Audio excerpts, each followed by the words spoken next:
بسم اللہ الرحمن الرحیم۔ السلام علیکم سامعین و ناظرین۔ اللہم صلی علی محمد عبدک و رسولک وصلی المؤمنین والمؤمنات والمسلمین والمسلمات۔ سامعین و ناظرین، آج ہم اس نشست میں تھائرائیڈ کے مسئلے کے بارے میں بات کریں گے۔ تھائرائیڈ بہت ہی پیچیدہ اور گمبھیر مسئلہ بنتا جا رہا ہے، اور کافی ہمارے دوستوں نے فرمائش کی تھی کہ آپ ہمیں اس کے لیے کوئی نسخہ بتائیں،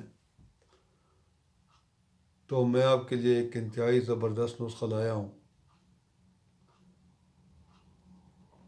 ایک بات آپ کو بتا دوں کہ تھائرائیڈ کے مرض میں اکثر خواتین مبتلا ہوتی ہیں، اور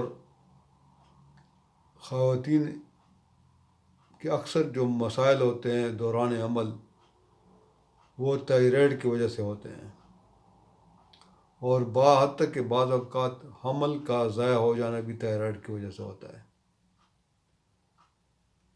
تھائرائیڈ کا مسئلہ جو ہوتا ہے یہ آیوڈین کی کمی کی وجہ سے ہوتا ہے، تو اس کے لیے آپ نسخہ نوٹ فرما لیں۔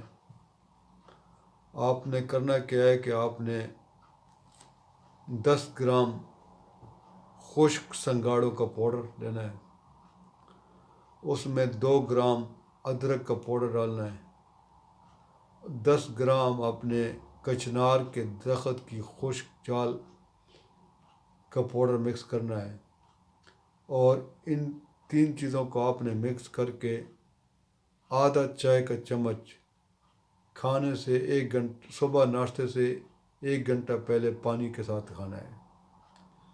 1 ہفتے کے استعمال سے ہی آپ کو افاقہ ہونا شروع ہو جائے گا، اور مسلسل 3 ہفتے استعمال کرنے سے آپ کا مرض بالکل ختم ہو جائے گا۔ یہ انتہائی زبردست اور آزمودہ نسخہ ہے۔ تو سامعین و ناظرین، امید ہے کہ آج کی ویڈیو آپ کو پسند آئی ہوگی۔ انشاءاللہ تعالیٰ اگلی ویڈیو میں دوبارہ حاضر ہوں گے، تب تک کے لیے اجازت دیجیے۔ اللہ حافظ۔